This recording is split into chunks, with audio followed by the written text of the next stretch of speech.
Hello everyone, তনয়ার পাকশালাতে সবাইকে স্বাগত জানাই। যারা ফার্স্ট টাইম চ্যানেলটা ভিজিট করছো তাদের কাছে অনুরোধ রইল চ্যানেলটা সাবস্ক্রাইব করো, পাশে থাকা বেল আইকনটি প্রেস করো যাতে নতুন নোটিফিকেশান তোমাদের সামনে চলে আসে। আজকে নীল ষষ্ঠী।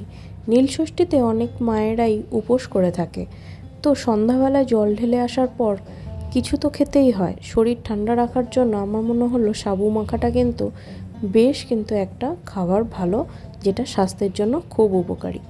তাই জন্য আজকে তোমাদের সঙ্গে সেরকমই একটা রেসিপি নিয়ে হাজির হলাম তোমাদের সামনে।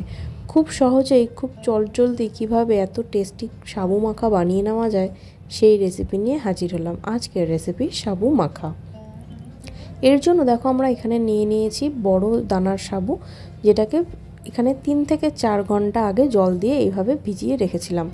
জল দিয়ে ভিজিয়ে রাখার পর দেখো এটা বেশ খানিকটা ফুলে গিয়েছে এবং ডবল হয়ে গিয়েছে। তোমরা চাইলে কিন্তু ছোট দানার সাবুও নিতে পারো। এখানে আমাদের গোপাসনাকে খুব সুন্দর করে সাজিয়ে দেওয়া হয়েছে এবং এর নিচে কিন্তু এখানে মা যে আমাদের মহাদেব তাকেও কিন্তু জল ঢেলে দিয়েছে। এবার এই সাবুর মধ্যে দিয়ে দিলাম কাঁঠালি কলা।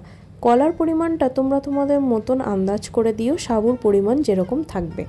দিলাম একটা গোটা নারকেল, যেটাকে আমরা খুব ভালো করে কুড়িয়ে নিয়েছিলাম, সম্পূর্ণটাই নারকেল এই সাবুর মধ্যে দিয়ে দিলাম। চলো তোমাদের একবার আঙুল দিয়ে ফাটিয়ে দেখিয়ে দিচ্ছি কতটা সুন্দর সাবুটা কিন্তু ভিজে ভেঙে যাচ্ছে। এবার এর মধ্যে কিছু ফল আমরা অ্যাড করব। দিলাম তরমুজ, যেটাকে খুব ছোট ছোট করে এইভাবে কেটে রেখেছিলাম। তোমরা চাইলে দিতেও পারো, নাও দিতে পারো।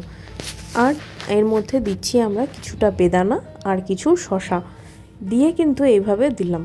তোমরা চাইলে কিন্তু সাবুটাকে মাখার জন্য চিনির ব্যবহার করতে পারো। আমরা এখানে চিনি দিয়ে ব্যবহার করব না, আমরা এখানে ব্যবহার করব গুড়ের বাতাসা। তোমরা চাইলে চিনির ব্যবহার করতে পারো বা সাদা বাতাসাও দিতে পারো। দেখো বাতাসাগুলোকে হাতের সাহায্যে একটু ক্রাশ করে দিয়ে দেবো।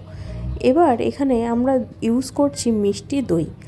মিষ্টি দইটা দিলে কিন্তু তার স্বাদ ভীষণ ভালো হয় এবং গুড়ের এই বাতাসা দেওয়ার কারণ গুড়ের বাতাসা কিন্তু খেতে ভীষণ ভালো এবং পেটের জন্য খুব হেলদি।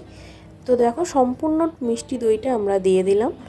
এবার এটাকে খুব ভালো করে মাখতে হবে। মাখার জন্য দিলাম কাঁচা দুধ। এখানে দুধের কোয়ান্টিটিটা সম্পূর্ণ তোমরা তোমাদের নিজস্ব আন্দাজ করে দিও। তোমরা যদি খুব বেশি পাতলা খেতে চাও তাহলে একটু বেশি করে দিও, আর যদি একটু মাখো মাখো মতন করে খেতে চাও তাহলে পরিমাণটা আন্দাজ করে দেবে। দেখো হাতের সাহায্যে কলাগুলোকে একটু ভালো করে স্ম্যাশ করে নিয়ে এবার একটা হাতা দিয়ে কিন্তু খুব ভালো করে এইভাবে আমাদের মেখে নিতে হবে। এখানে সাবু মাখা কিন্তু ভীষণ ভালো লাগে খেতে, যে এই উপোসের দিনে শরীর ঠান্ডা রাখার জন্য। এবং এই বড় দানার সাবু বা ছোট দানার সাবু তোমরা যেটা পছন্দ করো সেইভাবে নিতে পারো। ওপর থেকে গার্নিশিংয়ের জন্য দিয়ে দিলাম কিছু তরমুজ আর বেদানা, আর দেবো একটুখানি শসা। তোমরা চাইলে কিন্তু এইখানে আরও অনেক কিছু দিতে পারো মিষ্টি একটু মাখা সন্দেশও এর মধ্যে ওপর থেকে দিয়ে দিতে পারো, সেটা খেতে আরও মজাদার হয়। তৈরি হয়ে গেল খুব সহজেই সাবু মাখা। উপর থেকে ঠাকুরকে নিবেদন করার জন্য ওপর থেকে দিয়ে দিলাম তুলসী পত্র।